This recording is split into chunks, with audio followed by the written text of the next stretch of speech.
Welcome to Third Eye Roll, where ancient wisdom gets decoded, demystified, and occasionally roasted. I'm Dr. Justine Limos with Scarlet Trillia, here to serve up Vedic insights, spiritual real talk, and a healthy dose of side-eye. Each episode, we're diving into Vedic astrology, Ayurveda, Tantra, and the weird beauty of being human, with segments like cosmic, current events, story time with the Vedas and Shastras, WTF is that? And a mystic mic drop to leave you lit. No gurus, no fluff, just the good stuff.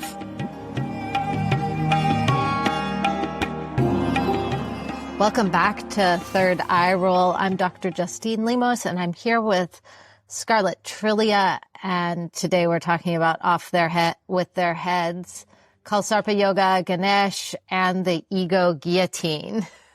The ego Welcome, guillotine. Scarlet. That's right. Hey, thank you for having me. This episode is about why your ego needs to die, lovingly, of course. Yeah. Die before you die is That's the way right. of saying that. Yeah. That's exactly right. In our last reopening episode, we forgot to introduce ourselves. So I thought maybe we should say who we are and what we're doing here in this Third Eye Roll space. So welcome, Scarlet. Tell us about yourself. Oh, thank you. I'm going to go first, I guess. Yep. My name is Scarlet. I mostly identify as Scarlet. I have some roles that I play in this worldly life. I'm the CEO of a deep tech venture, as one is.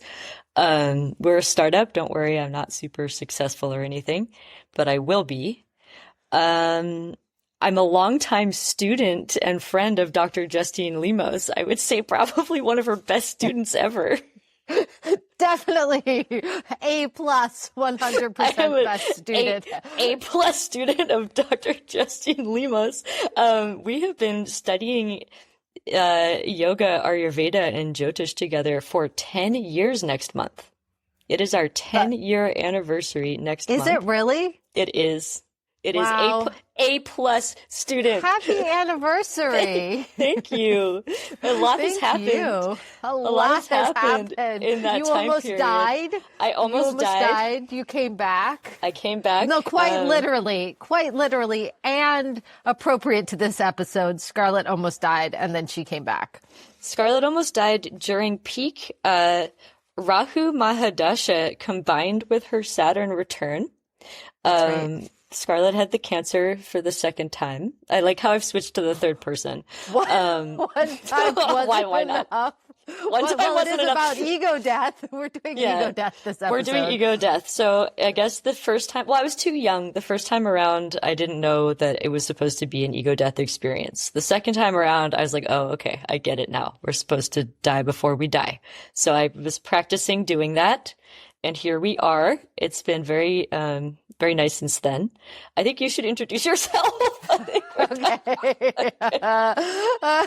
I mean, after that, it's kind of hard, like, where do I go from that? Well, I am you're an A plus teacher. I'm Dr. Justine Limos.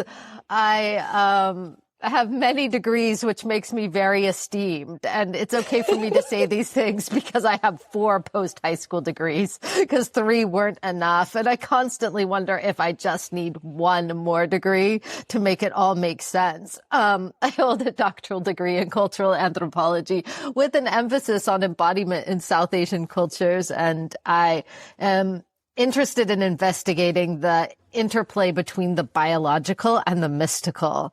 And that informs some of what we talk about on this podcast. Yes, it does. So that's let's us jump in. That's in us. a nutshell. Well, Right. we'll continue to reveal ourselves as the podcasts unroll. There's a lot there. There's a lot there. Today on our W2F is that we're talking about Kalsarpa Yoga, which we teased out just a little bit in our last episode, but it's something that everyone is experiencing right now, whether you like it or not. And so Kalsarpa Yoga is when all the planets are sandwiched between the nodes of the moon, whose names are Rahu and Ketu. And we'll talk a little bit about Rahu and Ketu. But when all the planets are hemmed between Rahu and Ketu, the effects are karmic intensity, constriction, ancestral pressure, and initiatory challenge. Both of us have Kalsarpa Yoga in our charts, and this is happening in the sky right now. And it's like you're being squished in a snake sandwich and your therapist is on mute. You can't hear what they're saying back to you. Ooh, I like that. Therapist on mute. They're there. On mute. They're out there. You're talking at them. You just can't hear any advice back, right? Got it. There's a lot to say about this particular one. I'm actually struggling to think where to begin without confusing anybody. I think that we need to explain how Rahu and Ketu came to be two separate recognized entities who have a permanent place in our universe, our charts, our conversations, in spite of the fact that they do not physically exist. So let me say that one more time. From an astrological perspective and an astronomical perspective, they exist as shadows. They do not have physical form, and yet they are always there. They're mathematical points. They're mathematical conceptual mathematical points that actually exist because they create eclipses, but there's no physical entity where they are. So we only see them as shadows. That's right.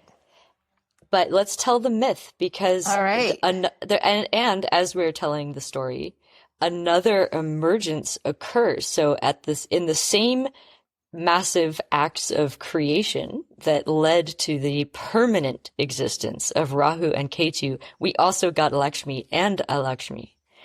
And Dhanvantari, the first teacher of Ayurveda.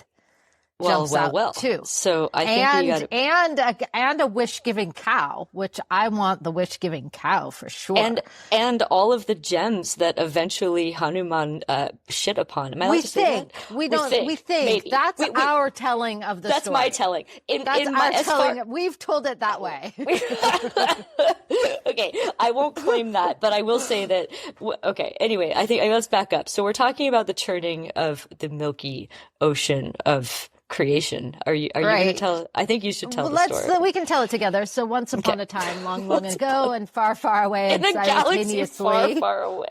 Simultaneously inside of each of us and right here and right now, which is sorry to interrupt, here, right now, which is the only time that there is. That's right. Yes. Right. Yes. Right here. Okay. Right now. Right here. Right now. Which, by the way, is how I started my physical anthropology class, with the Fat Boy Slim video right here, right now, which shows the evolution of everything and the creation of everything in a very teleological sense. Okay. The Devas and the Asuras, who are essentially the gods and the demons, for lack of the better word, the minor gods and the minor demons. Gods and the minor demons. I was going to say like angels, but it's not exactly like angels, but something like that. Forces of good, forces of not so good that are within each of us. They decide that they want to get the nectar of immortality, the Amrit. So, of course, they put a large mountain on the back of a large turtle that is holding up the universe, and they take a very large snake and decide to use the mountain as a pestle to churn the buttermilk ocean, using the snake playing tug of war. And I always feel bad about the snake in this situation. Like, it's being pulled back and forth by the Devas and the Asuras. And of course, the snake is always Kundalini Shakti, and the mountain is our spine. Of course. And Of Sorry, course. just obviously. You know what I'm thinking of as you're telling this? Because, we have creation myths that come to us through, pretty much every spiritual or religious tradition that we know of attempts in some way to give us a way to understand in mythical form what led to our creation and our existence. I mean, it's like the number one human question. And there's a beautiful, I'm kind of agnostic when it comes to texts. I will read them all. There's a beautiful, beautiful ancient old illustrated Bible that I read with some friends, and it has illustrated footnotes that bring in information from all these other paths so we can see the patterns. And there's a beautiful image of this churning of the Milky Ocean, and it is displayed in the footnote to help us understand a Hindu representation of the firmament. Isn't that interesting? It's really interesting. For my Christian friends, this is very interesting because you can, if you have an understanding of now we're starting talking about flat Earth and stuff, but if you have an understanding what the firmament is, the kind of like the container in which creation emerged. That's right. Yeah. We're telling this from what would eventually become part of a Hindu storytelling, but this actually predates the naming or establishing of that religion. Sort of. I like it. Confusing. And I always think about the turtle that the mountain, Mount Meru, is sitting on, or Mount Kailash is, four-legged, and it is the 4 petals of the Muladhara, the root chakra. So there's a lot in there. So anyhow, they go about this tug of war, and they're pulling back and forth, and they're churning this great buttermilk ocean.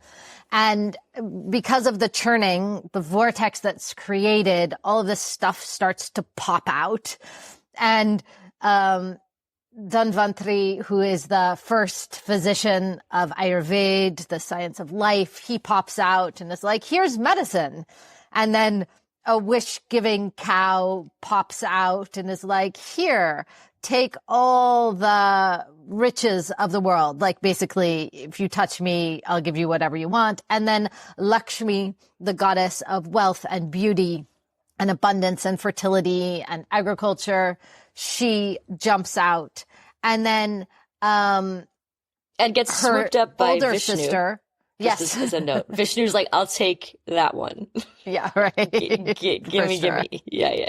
And then her older sister, Lakshmi, or Jesta, who is poverty, and all that is opposite of Lakshmi, she pops out. And she's often ignored in the myth, like we don't hear about her. And then finally, this pot of Amrit, which is the elixir of immortality, which is what they've been after, it comes out of this churning of the buttermilk ocean, and everyone has a rest. And at this moment, the Devas hang on. Deception. Yeah. They do a deception. And let's back up for a second, because there's some things happening. During the churning, and the snake is important because we're about to start talking about other snakes here too. Yes. There's some, and this is really, really important to kind of slow it down and understand this. We're talking about the Devas and the Asuras. These are like what is perceived to be godly and what is perceived to not be. But of course, it's like anything binary. You can't have one without the other, because then you would have no reference for what the other means. And they do some really kind of shisty negotiating around the churning, where they're like, okay, we're going to churn the snake. The snake is going to boil up all this stuff, and some poison's actually going to come out of its mouth in that process. So isn't it the Devas who pretend to be so kind that they offer to be at the head of the snake? Is that how it happens? I believe that's how it happens. And also, this great fountain of poison, emerges from the churning, and everybody's like, oh no, this poison is going to destroy us. And Shiva does the great boon of swallowing that poison and then holds it in his throat. His throat turns blue, but he's untouched by the poison, or like unscathed by it. And he gets the name Nilakanta, which means blue-throated one, because he's able to hold the poison in his throat without being affected by it, and saves everyone else from being affected by this poison. Yeah. But just going back to the actual churning, what's going on here is that the devas know that they cannot achieve this act of creation by basically making butter out of buttermilk, this churning up of physical, tangible, wonderful things that they want, without the assistance of the asuras. But they also know that there's something that's coming that they are not going to share, which is this elixir, right? Well, so they decide that, this elixir comes out, which is the elixir of immortality. And then suddenly they're like, wait, we can't give it to the demons. They aren't allowed to have this because then the demons themselves will be immortal. And so they steal the Amrit away. And how it goes is everybody lines up to get their sip of the nectar of immortality. And Vishnu, this is super interesting. Vishnu, the god of preservation, he cross-dresses, in essence, into, and we mean no disrespect, but he transforms into Mohini, who is the enchantress, who is Maya, who is the play of Maya, the illusion of the world, and does this beautiful dance and distracts all the asuras from the nectar of immortality. And except he's one. like, except for one. Who sneaks in to the line with the devas. And this one demon isn't distracted by the beautiful dance of Mohini, Vishnu Mohini, which then is a mythic explanation for the dance form Mohiniyattam, which I happen to have studied a lot of. And so Rahu Ketu, this one demon, sneaks into line with the devas and gets a tiny sip of the nectar of immortality. And then everyone realizes that the demon has got this sip of the nectar of immortality. Everybody freaks out. And Vishnu then takes his chakra, his great discus, and throws it like a frisbee at Rahu Ketu and severs the head from the body. But because he has already taken a sip of the nectar of immortality, he is immortal just with severed head and is now forced to roam the universe looking for his own head. And this is where we get the head with no body, or the body of a snake, which is the north node of the moon Rahu, and the body with no head, or the head of a snake, which is Ketu, the south node of the moon. And these are the two elliptical points which cause eclipses. And when all the planets are hemmed in by these 2 points, meaning inside of their sphere, on either side of them are Rahu Ketu. This is what creates the Kalsarpa Yoga that we are experiencing right now. Yes. And first of all, let me just say the nature of Rahu and Ketu is weird and is confusing, as is this podcast right now. So just in case you are feeling a little bit muddled, that is what these planets do, because they are shadows, right? They block out the light of our luminary, our sun and our moon, our soul and our mind and our emotions, right? And that's how we know that they exist, is because we see them as darkness. So they always make things weird. Rahu represents you can think of them like karmic armies, and it is the forward-moving army of karma, whereas Ketu is the retreating one, which another way of thinking of that is like ancestral karma, and the karma that you yourself are experiencing in this lifetime due to past and potentially present seeds that you have planted. Is that right? Is that the right way to explain this? Yeah. I like that. Yeah. Yeah. So right now we're hemmed in by our karma and the karma of all of our ancestors, all at once is another way of thinking about that. Just take a little pause to let some of that set in. These stories are given to us because sometimes it's easier to talk about things that are hard to understand because of their lack of physical tangibility. So we give them names and forms and myths so that we can have these conversations. Because how else would you express the weird feelings? I've been feeling really weird today. And without these ways of speaking about it throughout history, humans have always struggled to express, especially things that come to you in dreams, in visions, in kind of extrasensory ways. Where, it's very easy to be like, I stubbed my toe and it hurts.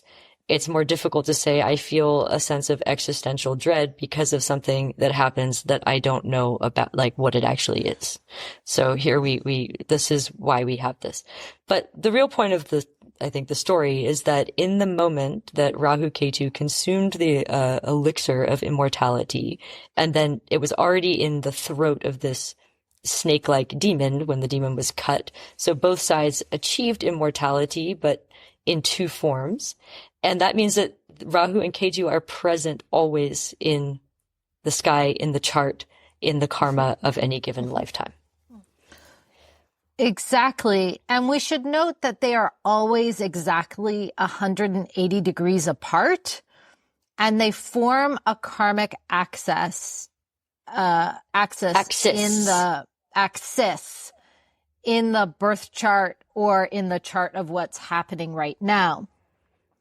And so Rahu is the head of this asura, whose name is actually Svarbhanu, who drank the nectar of immortality. And Rahu is the head with no body. So it's insatiable hunger. It can't be satisfied. Rahu always says, I want more. But then in the higher potential, Rahu really pushes us past limits and towards innovation and transformation.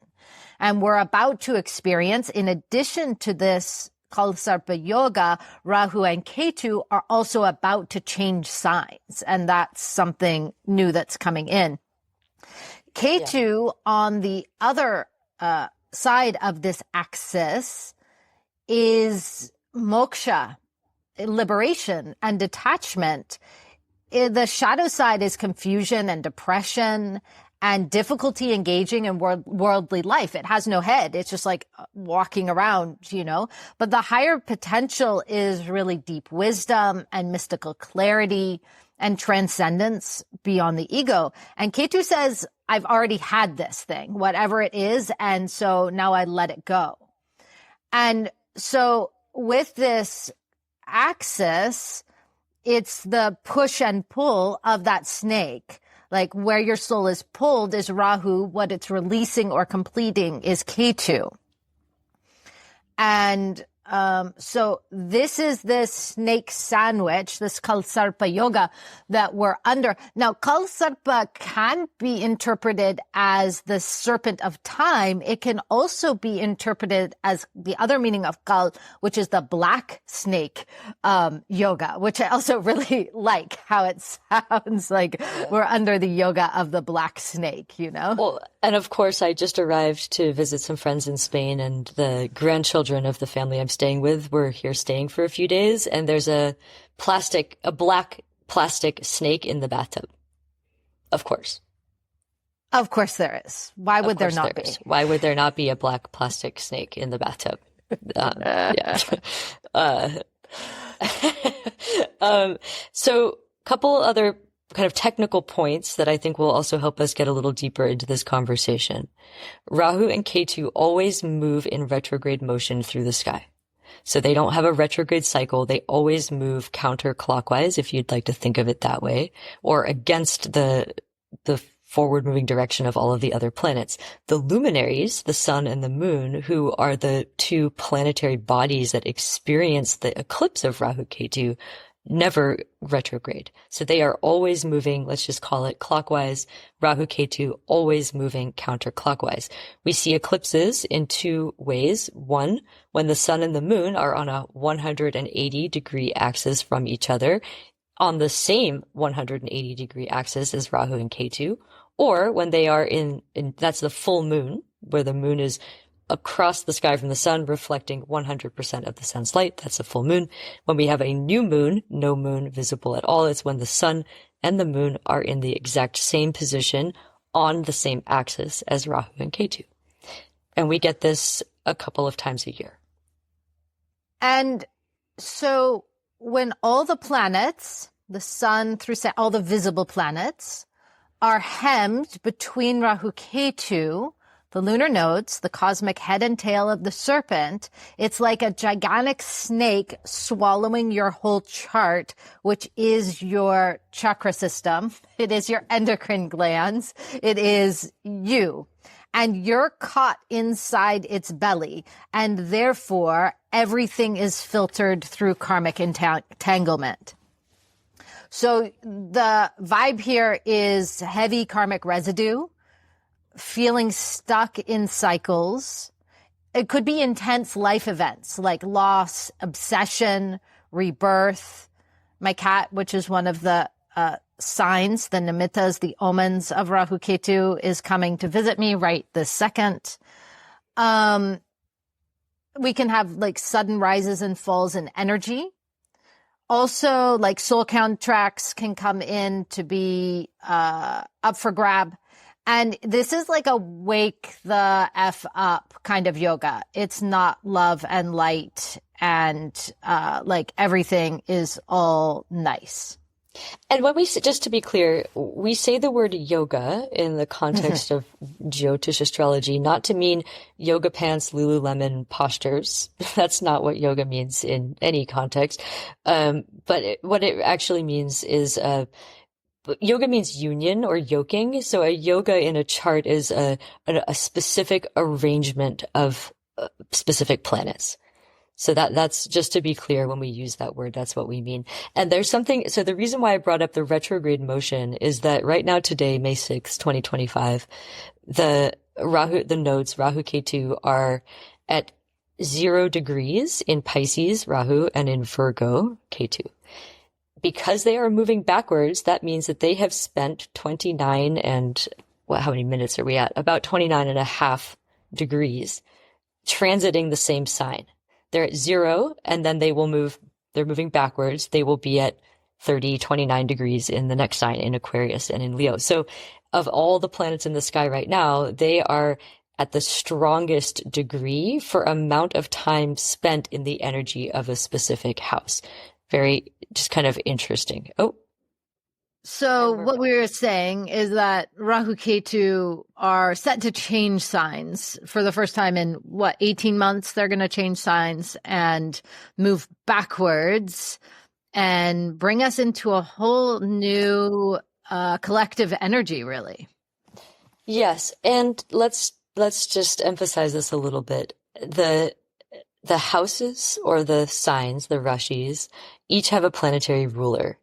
None of which are Rahu and Ketu, because they don't actually exist, except they do. However, they each have a place that they kind of consider to be their home. And for Rahu, that is Aquarius, which is the sign that Rahu is entering in just under 2 weeks. And so we'll keep talking about this in future episodes. This is the era of AI technology really coming into its sci-fi level strength and power. And I say this also from the perspective of somebody who runs a deep tech venture. I'm not just prophesizing this as a kind of a random astrologer on the internet. I'm saying that that this is really happening, but Rahu is a karaka, a planetary indicator of AI technologies, also of illusions, right? Mm-hmm. So we're all experiencing something now, which is only going to intensify, which is this an AI image? right? Those kinds of questions. Did AI write this? Is this Chat GPT output? Dude, Things like this that. software that we're using to record will make an AI version of my voice, and I can type in but it's not that good. But one can imagine in 6 months from now how good it will be. Let me reassure you, this is really my voice. This is really us, but I can literally like type in words for an intro and it will recreate an intro that's in my cadence. It's super weird. And this is just the beginning. So Right. an 18-month transit of Rahu through Aquarius is going to leave the digital virtual world unrecognizable from its Correct. former state. And, you know, It's like pre-computer, post-computer. which was about 30-ish years ago. Correct. In terms of when computers became like widely available to the populace, to the people. Yeah. And 30 years is not a significant number for Rahu Ketu. It is a significant number for Saturn returning. And so we tend to experience revivals on the cycles of the slow transit return. So every 30 years, we get a little throwback. You'll see fashion throwbacks where mid 90s style coming back, mid 90s music. That's a bit of a Saturn return energy.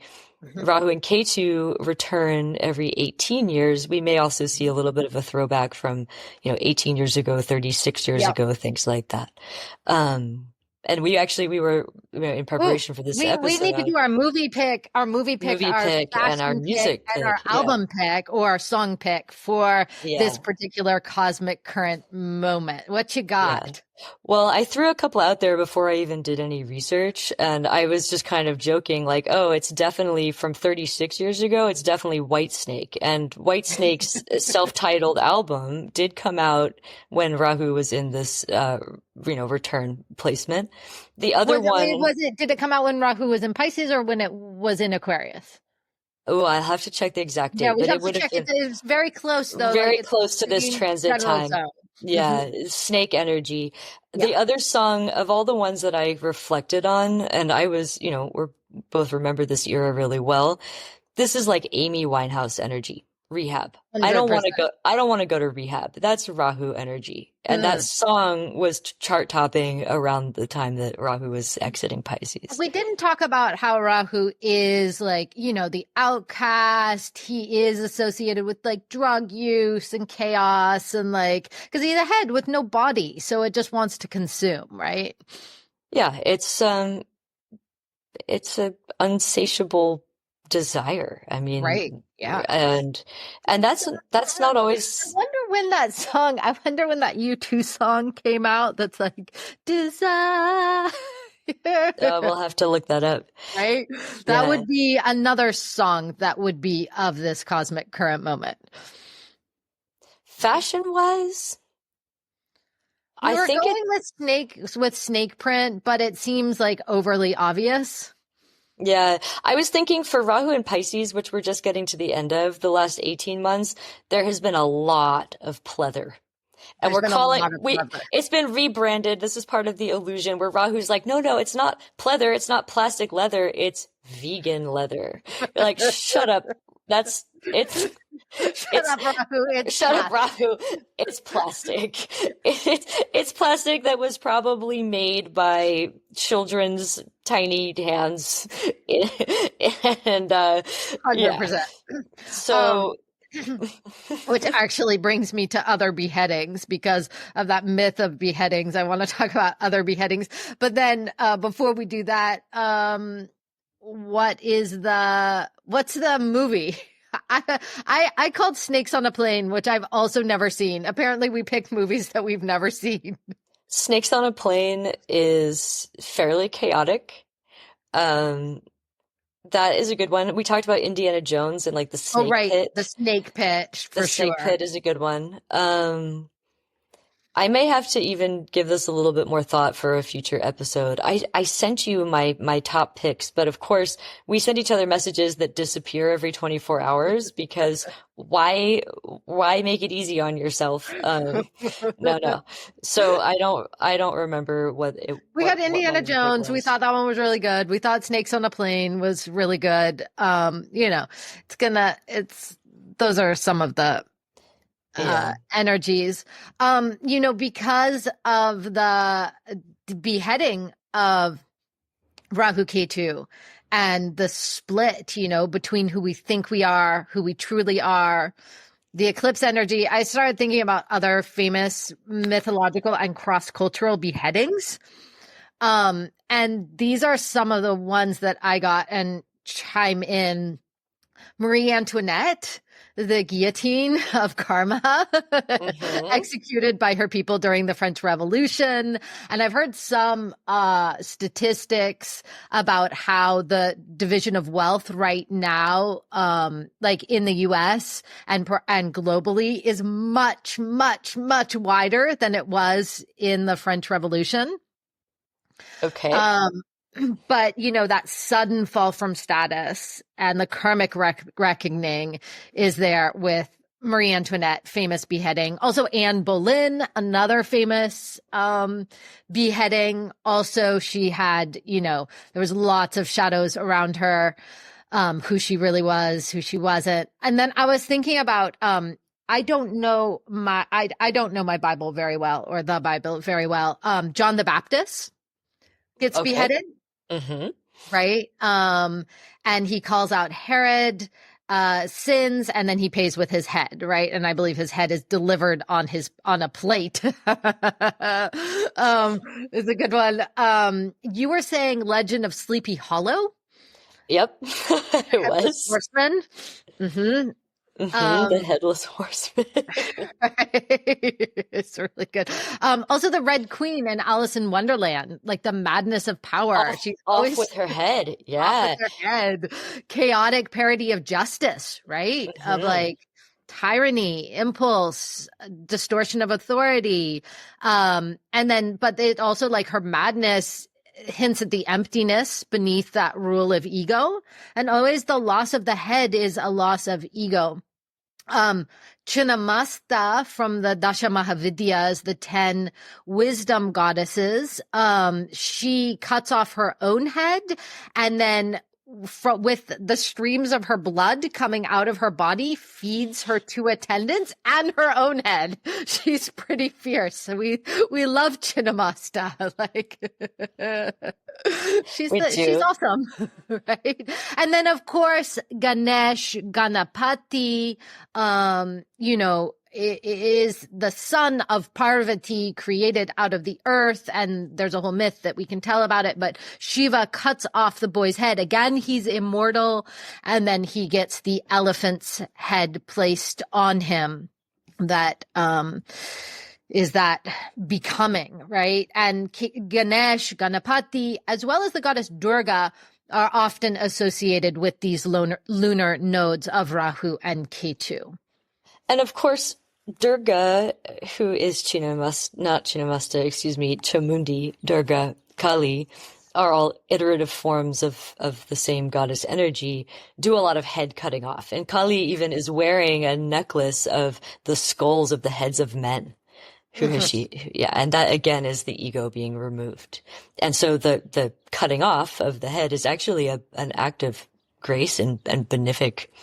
Absolutely. I mean, it's liberation, right? It's liberation, and yet it's also hard to stay rooted in this world with no head. Yes, it is. And that's why we need pets. Right? That's why we need pets. That's why we need pets. So the dog and the cat, the energy of domesticated household pets, is closely related to the energy of Rahu and Ketu. And we actually mitigate the effects of our negative karmas carried by these karakas by feeding and caring for these animals. Which is, I love that. Interesting. Yeah. And by training them with AI. Some weird people are doing that. Yeah. Yeah. Okay. Anything else that we want to share today or that we haven't we haven't mentioned? I mean, we still have Venus is still exalted. We were talking about that last week, and is still very close contact with both Rahu and Saturn. This might not be the easiest time for your heart. Mm-hmm. There may be some chaos from Rahu and some boundaries from Saturn coming in the realm of relationships and love life. It might not feel great, just putting it out there for some of us. Mercury's still debilitated. We had a little lapse in the podcast recording, to be expected. Mars debilitated, not feeling great. Sun exalted. So we've got some interesting things going on. Everyone's direct. Everyone's hemmed in by the nodes. And we've got some exaltations and some debilitations. So quite strong and conflicting energies taking place around us right now. And we'll talk more about all of this in our next episode. And so I think the, mantras that we can chant would be Ganesh mantras, Om Gam Glam Ganapataye Namaha, or Vakratunda Mahakaya mantra, if you know that mantra or are initiated into it. Ganesh mudra, which is one hand facing out, the other hand facing in, and pulling across the back of the heart space, pulling the hands apart as you inhale, and then exhaling, softening. Will help with the tension and pull, the push-pull of this great cosmic serpent, which is being pulled across your subtle body at the moment. And, visualize the ego surrendering and the obstacle being the path, right? And off with the head, because why not? And I think, there has been a TJ Maxxing of especially the energy of Ganesh Ganapati in the Western world that I just want to point to for a moment, in part because Ganesh is so beautiful. He has this beautiful elephant head. He's very approachable, which he should be. He is the Lord of the masses. Ganapati, he's the Lord of all of the rest of us, all of the ones in the trenches. And at the same time, and also Ganesh is really easy to say. So it's very easy for Westerners to approach his name, which is also very beautiful. But Ganesh is not supposed to just be like, a manifesting generator. Rather, Ganesh is there to soften obstacles, but he actually is the Lord of not just removing obstacles, but of the obstacles themselves. So when we invoke Ganesh, we'll actually get more obstacles because the obstacle is the path that allows us to move through and to sever the ego. Well then. Yes, that is what I have to say about that. Well. Let's let everybody go and reflect on that for the next week, and we'll come back and make it even more confusing next time, I suppose. Sounds good. Thank you, Scarlett. Thank you, Dr. Limos. Bye. Bye.